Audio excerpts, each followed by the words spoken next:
Menilik peluang Elkan Bagot, dipanggil Patrick Kluivert ke timnas Indonesia jelang melawan Cina pada Juni 2025 menarik untuk kita bahas, sebab Patrick Kluivert berpotensi kehilangan pemain andalannya Kevin Dix dikarenakan cedera.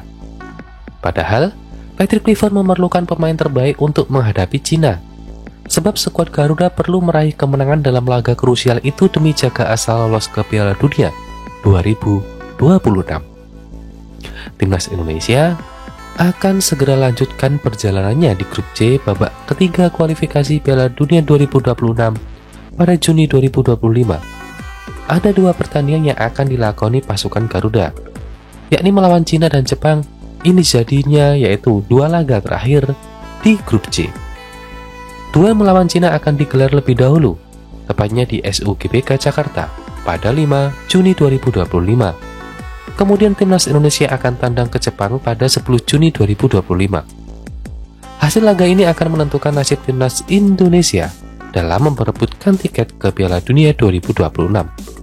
Kini, skuad Garuda masih menempati urutan keempat di grup C dengan 9 poin.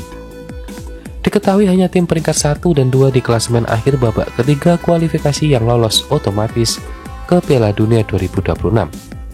Sementara itu tim peringkat 3 dan 4 akan lanjutkan perjalanan ke babak keempat kualifikasi Piala Dunia 2026. Sayangnya, jelang melawan timnas Cina, Patrick Kluivert berpotensi kehilangan sejumlah pemain andalannya, salah satunya Kevin Dix.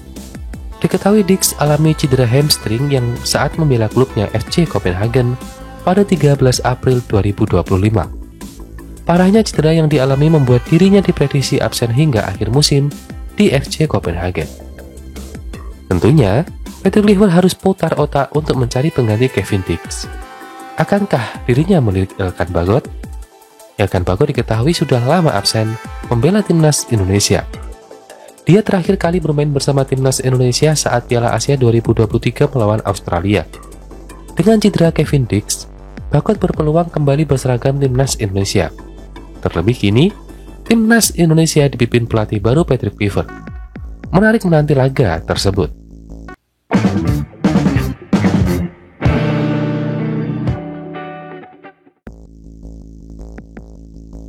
Cina dibuat ketar-ketir setelah muncul isu hangat soal Pascal Sturridge yang santer dikaitkan bakal memperkuat timnas Indonesia. Bek tangguh Leeds United itu disebut-sebut tengah diproses untuk dinaturalisasi dan jadi tambahan kekuatan baru buat Garuda di kualifikasi Piala Dunia 2026 zona Asia. Nama Pascal Sturridge memang sudah lama masuk radar para fans Indonesia. Apalagi kualitasnya di level Eropa jelas nggak main-main. Saat ini Pascal Sturridge masih tercatat sebagai pemain Leeds United, klub Inggris di EFL Championship yang sebentar lagi akan promosi ke Premier League. Spekulasi makin liar setelah Pascal Sturridge kedapatan duduk bareng dengan pelatih anyar timnas Indonesia, Patrick Kluivert, di tribun stadion saat Leeds United bertanding. Waktu itu Pascal memang sedang absen membela timnya karena cedera, tapi keberadaannya yang satu tribun bahkan sempat terlihat ngobrol santai bareng Kluivert. Media Cina pun nggak tinggal diam. Mereka ikut menyoroti perkembangan ini dengan rasa was-was. Apalagi Indonesia dan Cina masih harus bentrok di babak ketiga grup C kualifikasi Piala Dunia 2026 zona Asia. Laga itu sendiri dijadwalkan berlangsung Juni 2025 mendatang. Buat Cina, pertandingan lawan Indonesia bakal jadi penentu hidup mati. Saat ini mereka masih terpuruk di posisi juru kunci klasemen grup C dengan raihan 6 poin. Sementara Indonesia sedikit lebih baik di posisi keempat dengan 9 poin. Cina benar-benar butuh keajaiban buat bisa bertahan di kualifikasi ini. Mereka harus finish setidaknya di posisi keempat untuk tetap punya peluang lanjut ke babak keempat. Seperti yang diketahui, tim yang menempati peringkat 1 dan 2 bakal otomatis lolos ke Piala Dunia 2026, sedangkan tim peringkat 3 dan 4 harus berjuang di babak berikutnya.